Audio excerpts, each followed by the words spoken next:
السلام عليكم. haddaad ku cusubtay kanaalka Nafaqa Channel fadlan taaba calaamadan subscribe-ka halkan. intaas kadib wax kasta oo aanu soo dhignaa si uu kuu soo gaadho taaba calaamada gambaleelka ama chalice-ka halkan. xabad sawdada ama xabaasuudda waxay ugu horeysaa midhaha laga helo caafimaadka waxaana lagu daaweeyaa cudurro badan oo aan halkan maanta ku xusi doono oo badankooda cilmi baadhis iyo tijaabo lagu arkay. haddaba inagoo og faa'iidada diinteena islaamku ay ka sheegtay xabad sawdada ayaan waxaan rabaa maanta cilmi baadhis ahaan waxa laga sheegay inaan idinla wadaago. sidaa daraaddeed xabad sawdada waxa ay ka mid tahay geedaha aadka loo daraaseeyey oo dad badanina ay wax ka qoreen waxaana la qiyaasaa ku dhowaad in ka badan 300 oo daraaso oo kala duwan in laga sameeyey.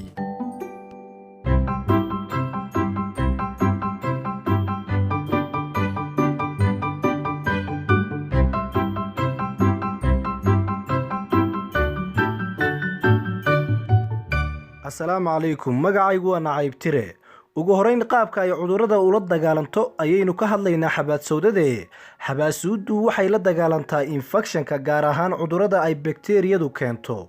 sidoo kale waxay xoojisaa difaaca jidhka waxayna ka sifaysaa jidhka sunta iyo waxyaabaha khatarta ku ah. sidaa darteed xanuunada la arkay inay xabaasuuddu daawo ka tahay oo weliba si dhaqso ah loogu bogsado waxaa ka mid ah madax xanuunka, ilka xanuunka, hargabka iyo durayga, xanuunada dheefshiidka ku dhaca, xanuunada lafaha ku dhaca, neefta iyo samboorka, xajiinta iyo elerjiga, sonkorowga iyo kaadi macaanka. sidoo kalena waxaa kaloo la ogaaday in caadada dumarkana ay u fududayso waxayna siyaadisaa sidoo kale caanaha hooyada ilmaha nuujinaysa.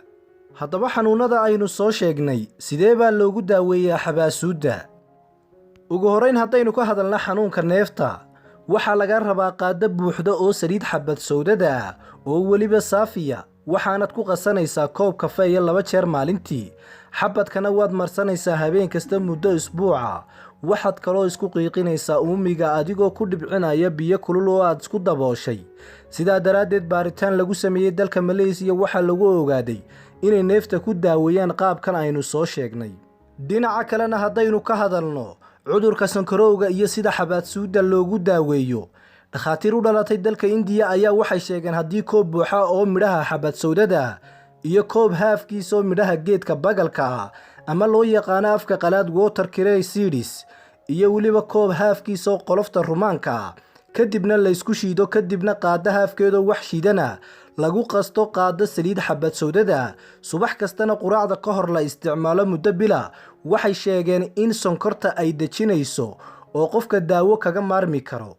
sidoo kalena haddaynu ka hadalno samboorka iyo caburka iyo sida xabaasuudda loogu daaweeyo, isku uumi ama isku qiiqi saliidda xabad sawdada adigoo ku dhibcinaya biyo aad u kulul kadibna isku daboolaya ilaa aad si fiican uga neefsatid. geesta kalena madax xanuunka ayay xabaasuuddu daawo ka tahay oo marka aad madax xanuunka ku daaweynayso waxaad samaynaysaa madaxa foolkiisa iyo dhinacyada ayaad ku daliigaysaa saliidda xabad sawdada. taasna waxaa la ogaaday inay u roon tahay madax xanuunka loo yaqaano tension headache iyo weliba madax xanuunka loo yaqaano cluster headache. sidoo kalena xabaasuudda waxay daawo ka tahay xanuunada lafaha iyo rheumatism-ka maxaa yeelay dhakhaatiir sheynaysa ayaa waxay sheegeen haddii saliidda xabad sawdada la qandiciyo ama la diiriyo kadibna lagu daliigo xubinta ku xanuunaysa ilaa jidhka si fiican ay u gasho kadibna hal qaado oo saliidda xabad sawdada la cabo 3 jeer maalintii inay daawo u tahay xanuunka rheumatism-ka. dhinaca kalena xabad sawdada waxa ay daawo ka tahay ilka xanuunka iyo cirid xanuunka. markaad arrintaa ku daaweynaysana midhaha xabad sawdada oo lagu kariyo khalka ama waxa loo yaqaan vinegar kadibna ku dar saliid xabad sawda subax kastana ku cadayo iyadoo cajiin camal ah. geesta kalena xabad sawdada waxa ay daawo ka tahay quumanka waayo carruurta quumanku ku soo noqnoqdo waxaa dhuunta loo mariyaa saliidda xabad sawdada habeen kasta marka ay jiifanayaan. subaxiina iyadoo shiidan ayaa afka 2 farqaadkeed loogu shubaa. taasina waxa ay ka hortagaysaa bararka iyo infekshanka quumanka. ugu dambeyntiina xabad sawdada waxaa lagu daaweeyaa murqa xanuunka. sidaa daraaddeed waxaad ku daliigaysaa ama ku duugaysaa meesha laga hayo muddo 5 daqiiqo ah. intaa kadib waxaa jira xanuuno kale oo dhowr ah oo xabad sawdada lagu daaweeyo.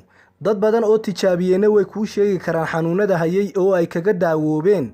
taasina macnaheedu maaha in xabad sawdada cudurkii baaris lagu ogaaday kaliya inay waxtar u leedahay. midda kale wax kasta miisaan iyo cabir ayay leeyihiin. haddii la iska badiyo saliidda xabad sawdada way dhici kartaa inay dhib kuu keento.